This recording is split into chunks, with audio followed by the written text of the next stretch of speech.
তিনি ছিলেন এমন এক নবী যার হাতে ছিল এই পৃথিবীর রাজত্ব, জিনারা ছিল তার হুকুমের দাস। পশু পাখির ভাষাও বুঝতেন তিনি, বাতাসও চলত তার আদেশে, আর জিন জাতি তার নির্দেশে পুনর্নির্মাণ করেছিল বাইতুল আকসা। এই গল্প সেই মহান বিশেষ নবীর, যিনি ছিলেন এই পৃথিবীর বাদশাহ, কিন্তু তার অন্তর ছিল নম্র ও আল্লাহর ভয়ে ভরা, যেখানে এক পিপটির ডাকে থেমে যায় রাজকীয় সেনাবাহিনী। এটি শুধু এক রাজত্বের কাহিনী নয়, বরং আল্লাহর প্রতি ভালোবাসা আর অনুগত্যের গল্প।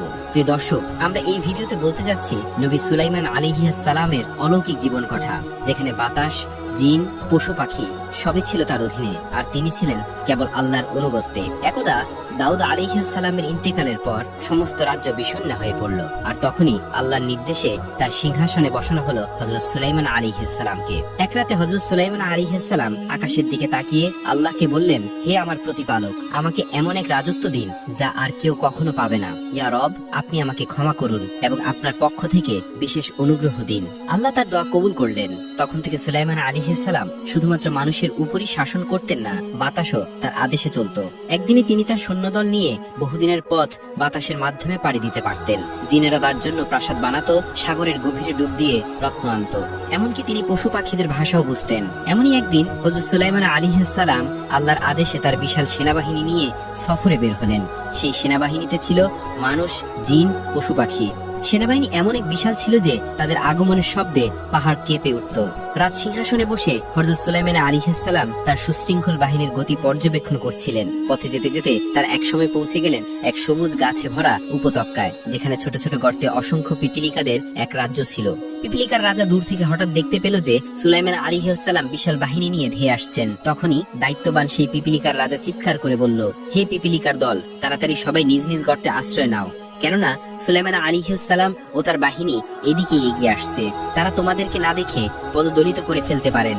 সেই ছোট্ট পিপিলিকার সতর্ক বার্তা স্পষ্ট ভাবে শুনতে পেলেন নবী সুলাইমান আলাইহিস সালাম। তিনি তখন আল্লাহর দরবারে মাথা নত করে বললেন, হে আমার প্রতিপালক, আমাকে এমন অন্তর দিন যাতে আমি সবসময় কৃতজ্ঞ থাকতে পারি। আপনি যে নিয়ামত আমাকে দান করেছেন তা যেন আমি উপভোগ করি সঠিকভাবে, এবং আমি যেন সৎকর্ম করতে পারি যা আপনি পছন্দ করেন। এরপর তিনি পিপিলিকার রাজাকে সম্মানের সাথে ডাকলেন এবং বললেন, হে পিপিলিকা, তুমি এত ছোট অথচ এত দায়িত্বশীল, তোমার কথা শুনে আমি মুগ্ধ। কিন্তু বলতো, তুমি কি সত্যি মনে করো আমি এমন একজন যে পশু পাখির ক্ষতি করব? পিপিলিকার রাজা বিনয়ের সাথে সামনে এসে দাঁড়িয়ে বলল, হে আল্লাহর নবী সুলাইমান, আমি আপনাকে কখনই জালিম ভাবিনি, বরং আমরা জানি আপনি প্রাণীদের সুরক্ষা দেন, তাদের অধিকার রক্ষা করেন। কিন্তু আমাদের রাজ্য এত ছোট যে আমাদের দেহ এত নাজুক, আমরা আপনার পায়ের নিচে না পড়েও পড়ে যেতে পারি। আমি কেবল আমার প্রজাদের নিয়ে উদ্বিগ্ন ছিলাম। যদি তাদের কোনো ক্ষতি হয় তবে আমি আল্লাহর কাছে দায়ী হব। আমার দায়িত্ব এই ছোট প্রাণীদের নিরাপদ রাখা, কারণ আমাকেও একদিন হিসাব দিতে হবে। প্রিয় দর্শক, আল্লাহ তাআলা কুরআনুল কারীমে এই আশ্চর্য ঘটনা আমাদের সামনে তুলে ধরেছেন, যা ঘটেছিল হযরত সুলাইমান আলাইহিস সালামের জীবনে। আল্লাহ বলেন, সুলাইমানের সামনে একত্রিত করা হলো তার বাহিনীকে, জিন, ইনসান এবং পক্ষীকুলকে, এবং তাদেরকে সুবিন্যস্ত করা হলো নানা দলে। যখন তার এক পিপিলিকার অধ্যুষিত এলাকায় পৌঁছালো, তখন এক পিপিলিকা বলল, হে পিপিলিকার দল, তোমরা দ্রুত নিজেদের গর্তে ঢুকে যাও, যেন অজ্ঞতা সুরে সুলাইমান ও তার বাহিনী তোমাদের পিষে না ফেলে। এই কথাটি শুনে নবী সুলাইমান আলাইহিস সালাম মৃদু হেসে উঠলেন। একটি ক্ষুদ্র প্রাণীর এমন দূরদর্শী তার নেতৃত্ব এবং গুণ প্রজ্ঞা তাকে অভিভূত করল। তিনি পিপিলিকার রাজার প্রতি গভীর শ্রদ্ধাবোধ অনুভব করলেন এবং তার সঙ্গে কথা বলতে উদ্যোগী হলেন। তিনি জিজ্ঞেস করলেন, তোমাদের পিপিলিকার বাহিনীর সংখ্যা কত? পিপিলিকার রাজা সম্মান বজায় রেখে উত্তর দিল, ধরা যাক আমাদের প্রধান সেনাপতির সংখ্যা 400। প্রতিটি সেনাপতির অধীনে রয়েছে 4000 সুবাদার, প্রতিটি সুবাদের অধীনে রয়েছে 40 জন হাকিম, এবং প্রতিটি হাকিমের অধীনে রয়েছে 40,000 ফৌজদার। এইভাবেই আমাদের সংগঠিত বাহিনী কাজ করে চলে। এই বিশাল সেনা কাঠামো শুনে সুলাইমান আলাইহিস সালাম মুচকি হেসে বললেন, তোমাদের রাজ্য তো দেখছি যথেষ্ট শক্তিশালী এবং সুবিন্যস্ত। আচ্ছা বলতো, তোমার রাজ্য ভালো নাকি আমার রাজ্য? পিপিলিকার রাজা বিন্দুমাত্র দ্বিধা না করে ধীর কণ্ঠে বলল, আমার রাজ্য আপনার চাইতে উত্তম, কারণ আপনার রাজ্য গড়ে উঠেছে জিনদের শ্রমে এবং বাতাসের সাহায্যে। এতে স্পষ্ট যে আপনি পরনির্ভরশীল, আর আমি কোনো বাহ্যিক সাহায্যের উপর নির্ভর করি না। আমার কোনো সিংহাসন নেই, নেই কোনো বাহ্যিক বাহিনীর সহায়তা। আমি নিজ শক্তিতেই নিজের রাজ্য পরিচালনা করি, এমনকি এক মুহূর্তের জন্য কারো উপর নির্ভর করি না। পিপিলিকার এই উত্তর হযরত সুলাইমান আলাইহিস সালামকে অভিভূত করে তুলল। তিনি অত্যন্ত প্রশংসার সুরে জিজ্ঞাসা করলেন, তোমার কথায় এত প্রজ্ঞা, এত যুক্তির ছাপ, এসব তুমি কোথায় শিখলে? পিপিলিকার রাজা তখন গভীর আত্মবিশ্বাসের সঙ্গে বলল, হে আল্লাহর নবী, যিনি আপনাকে এই বিশাল রাজত্ব, অসীম জ্ঞান ও প্রজ্ঞা দিয়ে পৃথিবীতে পাঠিয়েছেন, সেই মহান আল্লাহ তাআলাই আমাদেরও প্রয়োজন অনুযায়ী জ্ঞান দান করেছেন। তিনি কাউকে ছোট করে দেখেন না, প্রত্যেককে তাদের প্রয়োজন অনুযায়ী বুদ্ধি ও প্রজ্ঞা দান করেন। এই গভীর ও চিন্তাশীল কথাগুলো হযরত সুলাইমান আলাইহিসসালামের অন্তরে দারুণ প্রভাব ফেলল। তিনি বললেন, তুমি সত্যি অনেক জ্ঞানের অধিকারী হে পিপিলিকা। আমি চাই যদি কখনো আমার রাজ্য পরিচালনায় কোনো ত্রুটি তোমার চোখে পড়ে তবে কোনো দ্বিধা না করে আমাকে জানাও। পিপিলিকার রাজা তখন মাথা নিচু করে বিনয়ের সঙ্গে সম্মান জানিয়ে বলল, হে আল্লাহর খলিফা, আপনার মতো একজন মহান নবীর রাজ্য পরিচালনার ভুল ত্রুটি নিয়ে আলোচনা করা আমার মতো এক তুচ্ছ পিপিলিকার পক্ষে বেয়াদবির শামিল। আমি তো ধূলিকণার মতো ক্ষুদ্র, আর আপনি সেই বাদশা যার ছায়ায় সমস্ত সৃষ্টি আশ্রয় নেয়। তবুও আপনি যখন নিজ মুখে আমাকে অনুমতি দিয়েছেন এবং স্নেহ ও শ্রদ্ধার দৃষ্টিতে দেখছেন, তখন আমি সমালোচনা নয় বরং বিনীতভাবে স্মরণ করিয়ে দেওয়ার অভিপ্রায় কিছু কথা বলি। অতঃপর একটু থেমে পিপিলিকার রাজা গভীরভাবে চোখে চোখ রেখে আবার বলল, আপনি এক সময় আল্লাহ তাআলার দরবারে এই দোয়া করেছিলেন যে, হে আমার প্রতিপালক, আমাকে এমন এক রাজ্য দান করুন যা আমার পরে আর কারো জন্য উপযুক্ত না হয়। নিশ্চয়ই আপনি শ্রেষ্ঠ দাতা। হে আল্লাহর নবী, আপনি তো জ্ঞানের ভান্ডার, প্রজ্ঞার আলো। আপনি তো জানেন আল্লাহর রাজ্য সীমাহীন, তার দান ফুরায় না। তাহলে কেন এই দোয়া? যদি আপনার পরে কোনো একজন বান্দাকে আল্লাহ আপনার মতো কিংবা আপনার চেয়ে বড় রাজ্য দান করেন, তাহলে আপনার আপত্তির কারণ কি?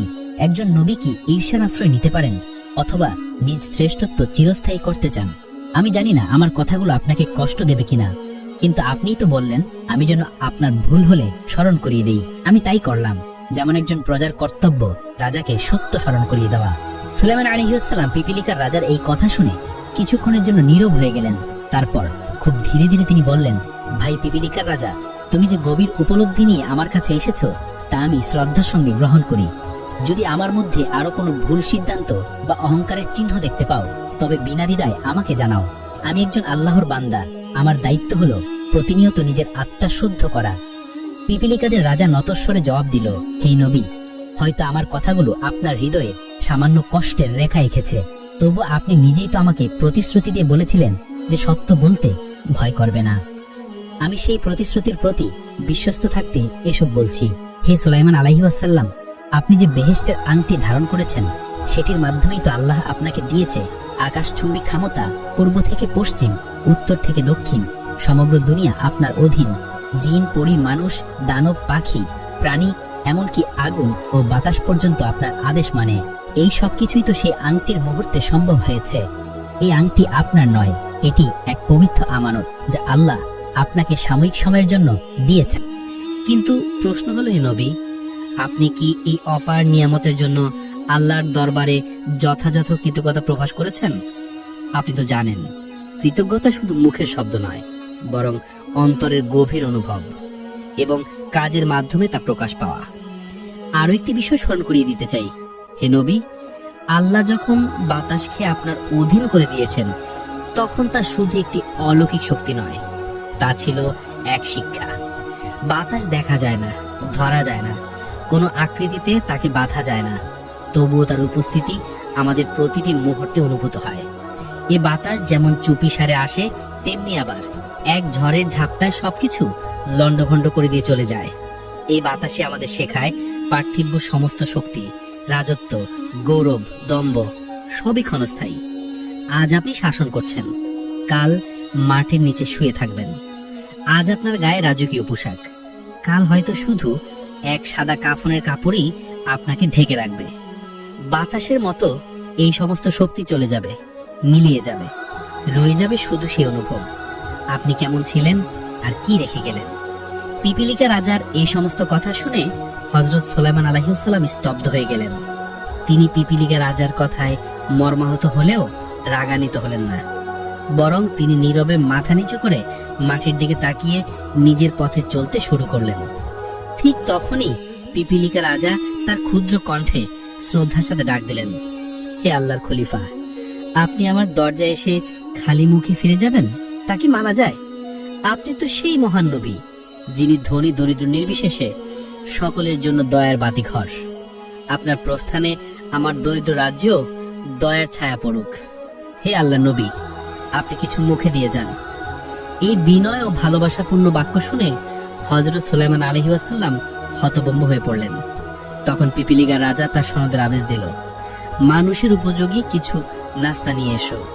অতঃপর পিঁপড়েরা ক্ষুদ্র ক্ষুদ্র কিছু খাদ্য এনে পেশ করব।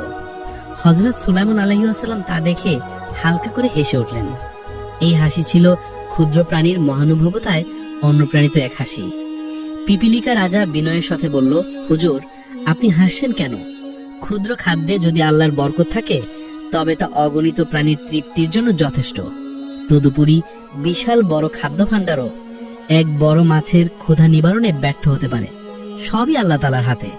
আপনি বিসমিল্লাহ বলে মুখে দিন, নিশ্চয়ই তাতে বরকত হবে। হযরত সুলাইমান আলাইহিস সালাম বিসমিল্লাহ বলে সেই অল্প একটু খাবার থেকে একটুখানি মুখে দিলেন। তখনই তিনি অনুভব করলেন মুখে দেওয়ার পর তা আরো বড় হয়ে উঠেছে। যখন তিনি তা গেলে ফেললেন, তার পেট যেন পরিপূর্ণ হয়ে গেল। তিনি অবাক হয়ে তার সৈন্যবাহিনীর সঙ্গী সাথী আমির ওমারাদের বললেন, তোমরাও একটু একটু করে গ্রহণ করো। সবাই এক চিমটি পরিমাণ করে খেলেন এবং আশ্চর্যভাবে প্রত্যেকেই তৃপ্ত হলেন। দ্বিতীয়বার আর কেউ খেতে উদ্যত হলেন না, কারণ সকলেই তৃপ্তিতে পরিপূর্ণ। কয়েক হাজার লোক এভাবে আহার সম্পন্ন করল। অথচ তখনও দেখা গেল পিপিলিকাদের আনা খাবারের মাত্র 1/4 শেষ হয়েছে। অতঃপর সুলাইমান আলাইহিস সালাম পিপিলিকা রাজাকে বিদায় জানিয়ে তার সৈন্য সামন্ত নিয়ে নিজ গন্তব্যের দিকে এগিয়ে যেতে লাগলেন। এরপর একদিন হযরত সুলাইমান আলাইহিস সালাম গভীর মনোযোগে দোয়ায় লিপ্ত হয়ে আল্লাহর দরবারে আরজি করলেন, হে আল্লাহ রাব্বুল আলামিন, তুমি আমাকে সারা পৃথিবীর বাদশাহী দান করেছো, নবুয়তের মর্যাদাও দিয়েছো।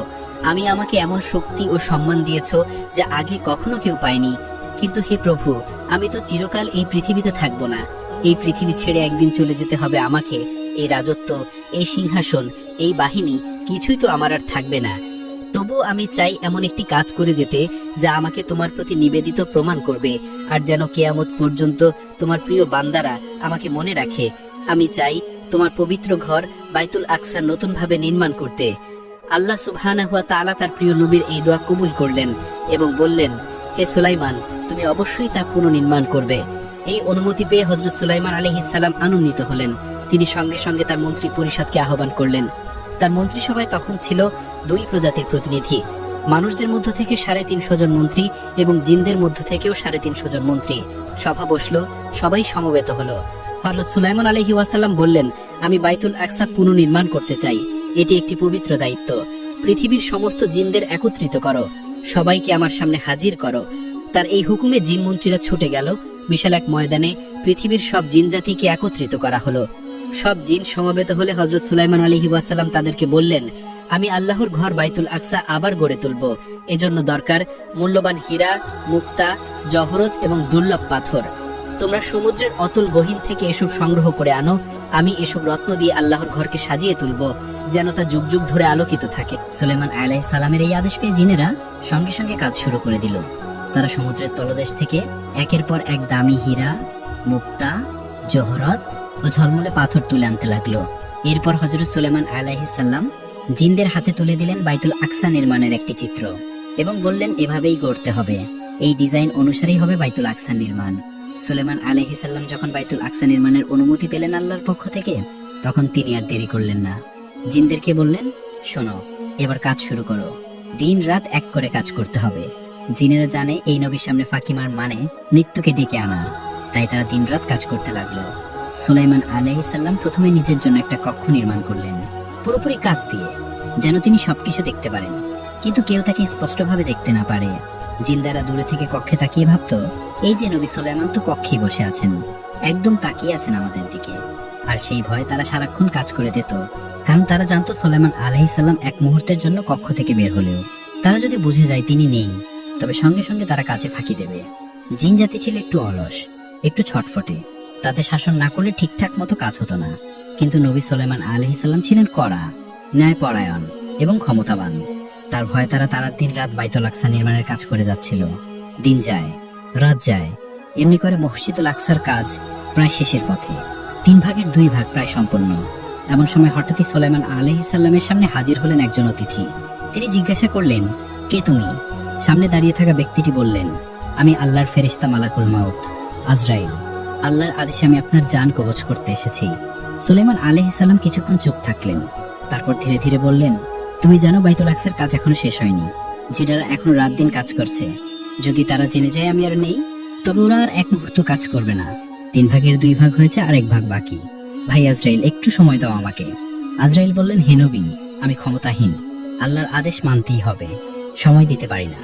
সুলেমান আলাইহিস সালাম হতভাবে বললেন, ভাই আজরাইল, আমি তো নিজের জন্য সময় চাইছি না, আর না আমার রাজত্বের জন্য, সিংহাসনের জন্যও না, আমার স্ত্রী পুত্রদের জন্যও না। আমি কেবল চাই আল্লাহর ঘরটা সম্পূর্ণ হোক, বাইতুল আকসা যেন পূর্ণ হয়। আমি শুধুমাত্র এই একটি কাজ শেষ করে যেতে চাই, যাতে কিয়ামত পর্যন্ত মানুষ আমাকে স্মরণ করে। আজরাইল আলাইহিস সালাম শান্ত কণ্ঠে বললেন, আপনি যদি কিছুটা সময় চান তাহলে আল্লাহ রাব্বুল আলামিনের কাছে দোয়া করুন। তিনি যদি অনুমতি দেন আর আমাকেও যদি সে অনুমতি দেন তাহলে আমি ফিরে যাব। হযরত সুলাইমান আলাইহিস সালাম চোখ বন্ধ করে ধীরে ধীরে 2 হাত তুলে দোয়া করলেন, হে আমার প্রভু, হে আমার প্রতিপালক, তুমি যদি চাও আমি এখনই এই দুনিয়ার মায়া ছেড়ে চলে যাব, আর কোনো আপত্তি নেই আমার। কিন্তু আমি তোমার ঘর মসজিদুল আকসা পুনর্নির্মাণের জন্য কিছুটা সময় চাই। হে রব, তুমি তো জানো এই কাজ চলছে জিনেদের দ্বারা, তারা আমার উপস্থিতির ভয় দিনরাত খেটে চলেছে। এখন যদি আমি চলে যাই তারা কাজ বন্ধ করে দিবে, মসজিদের কাজ অপূর্ণতাকে যাবে। তাই হে রব, আমাকে সামান্য একটু সময় দাও, শুধুমাত্র এই একটি কাজ আমাকে শেষ করে নিতে দাও। আল্লাহ তাআলা সাড়া দিলেন, হে আমার নবী সুলাইমান, আমি এই পৃথিবীর সৃষ্টি শুরু থেকে আজ পর্যন্ত কাউকে অতিরিক্ত সময় দেইনি। এটা আমার বিধানের বাইরে। আমার সিদ্ধান্তে মালাকুল মাউত যার দরজায় যাবে সে কখনোই খালি হাতে ফিরবে না। আল্লাহ এর কথা শুনে হযরত সুলাইমান আলাইহিস সালাম মাথা নিচু করে বললেন, হে আল্লাহ, আমি সন্তুষ্ট, আপনি যেটা ভালো মনে করেন সেটাই হোক। তবে একটি প্রশ্ন, আমার মৃত্যুর পর কি মসজিদুল আকসার কাজ সম্পন্ন হবে না? আল্লাহ তাআলা স্নেহ ভরা কণ্ঠে বললেন, হে সুলাইমান, চিন্তা করো না, এই দায়িত্ব এখনো আমি আল্লাহ নিয়ে নিলাম। তোমার মৃত্যুর পরও এই কাজ শেষ হবে। জিন জাতিরাই এই কাজ সম্পন্ন করবে তাদের অজান্তেই। আল্লাহ এই আশ্বাসে সুলাইমান আলাইহিস সালাম নিশ্চিন্ত হলেন। তিনি ধীরে ধীরে সেই কাচের কক্ষে প্রবেশ করলেন, একটি লাঠিতে ভর দিয়ে দাঁড়ালেন আর চোখে চোখ রেখে তাকিয়ে থাকলেন জিনদের দিকে, যেন তিনি এখনো বেঁচে আছেন, নজর রাখছেন সবকিছুর ওপর। এরপর মালাকুল মউত সুলাইমান আলাইহিস সালামের জান কবজ করে নিলেন। সুলাইমান আলাইহিস সালামের ইন্তেকাল হয়ে গেল। এখানে একটা কথা বলে রাখি, নবীদের একটা বিশেষ মুজিজা আছে, আর তা হলো আল্লাহ তাদের দেহ পবিত্র ও অক্ষত অবস্থায় রাখেন। সুলাইমান আলাইহিস সালাম তখনও লাঠিতে ভর দিয়ে সেই জিনদের দিকে তাকিয়েছিলেন। অন্যদিকে জিনেরা ভাবতে লাগলো, আমাদের বাদশা তো চোখে চোখ রেখে আমাদের দেখছেন, কোনোভাবেই কাজে থেকে ফাঁকি দেওয়া যাবে না, একটু গড়িঞ্চি করলে তো কঠিন শাস্তি আসবে আমাদের ওপর। এই ভয়ে তারা রাত দিন হাড় ভাঙা পরিশ্রম করে চলল, আর এভাবেই বাইতুল আকসার কাজ পরিপূর্ণভাবে শেষ করলো তারা। কিন্তু তারা এখনো জানে না যে সুলাইমান আলাইহিস সালাম আর এই দুনিয়াতে নেই। এদিকে খুব ছোট্ট একটা পোকা, ঘুনে পোকা, যে চুপি চুপি কাজ করে চলছে, সে আস্তে আস্তে সুলাইমান আলাইহিস সালামের লাঠি খেতে লাগলো। তিল তিল করে একটা লাঠি খুঁড়ে খুঁড়ে খেতে তার সময় লেগে গেল পুরো 1 বছর। অবশেষে যখন লাঠির নিচের অংশ একেবারে শেষ হয়ে গেল, তখন সুলাইমান আলাইহিস সালামের ভার ধরে রাখতে আর পারল না সেই লাঠি। তখনই তিনি ধপ করে মাটিতে পড়ে গেলেন। এই দৃশ্য দেখে জিনাদের তো মাথা খারাপ, তারা তড়িঘড়ি করে দৌড়ে এলো, কি হলো আমাদের বাদশার, এভাবে হঠাৎ পড়ে গেল কেন? তারা এসে দেখলো তিনি আর নেই। যিনি 1 বছর ধরে দাঁড়িয়েছিলেন চোখে চোখ রেখে তাদের কাজ করাচ্ছিলেন, তিনি তো অনেক আগে ইন্তেকাল করেছেন, আর যেই লাঠিতে তিনি ভর দিয়েছিলেন সেই লাঠি ঘুনে পোকা খেয়ে ফেলেছে। জিনেরা তখন থমকে গেল, ভাবতে লাগলো, তবে কি সুলাইমান আলাইহিস সালামের মৃত্যু অনেক আগেই হয়েছিল? তারা তখন অনুসন্ধানে নেমে পড়ল। তারা একটা নতুন লাঠি এনে তাতে আবার ঘুনে পোকা লাগিয়ে দিল। তারপর সারাদিন ধরে ঘুনে পোকা কতটুকু খায় সেটা হিসাব করলো। এভাবে তারা হিসাব করে বুঝতে পারলো এই পরিমাণ কাঠ খেতে সেই ঘুনে পোকার লেগেছে পুরো 1 বছর। মানে সুলাইমান আলাইহিস সালামের মৃত্যু হয়েছিল আজ থেকে 1 বছর আগেই। একটা লাঠিতে ভর দিয়ে তিনি দাঁড়িয়েছিলেন, আর একটা ছোট্ট পোকা ধীরে ধীরে সেই লাঠি খাচ্ছিল, আর সেই লাঠি যখন একেবারে খেয়ে ফেলা হলো তখন তিনি পড়ে গেলেন। এই বিষয়ে কুরআনুল কারিমে আল্লাহ বলেন, অতঃপর যখন আমি সুলাইমানের মৃত্যু ঘটালাম তখন কাউকে তার মৃত্যুর কথা জানাইনি, তার লাঠি খেয়ে খেয়ে ফেলা একটি পোকা ব্যতীত। তারপর যখন সে মাটিতে লুটিয়ে পড়ল তখন জিনেরা বুঝতে পারলো যে তারা অদৃশ্য বিষয়ের জ্ঞান রাখে না। যদি তারা অদৃশ্য বিষয়ের জ্ঞান রাখতো তবে তারা এই লাঞ্ছনা করার শাস্তিতে পতিত থাকতো না। সূরা সাবা 14। তো প্রিয় দর্শক, এই ছিল আজকের ভিডিওটি যদি আপনাদের ভালো লেগে থাকে তাহলে অবশ্যই লাইক করবেন এবং এমন আরো ভিডিও পেতে আমাদের চ্যানেলটি সাবস্ক্রাইব করবেন। ধন্যবাদ।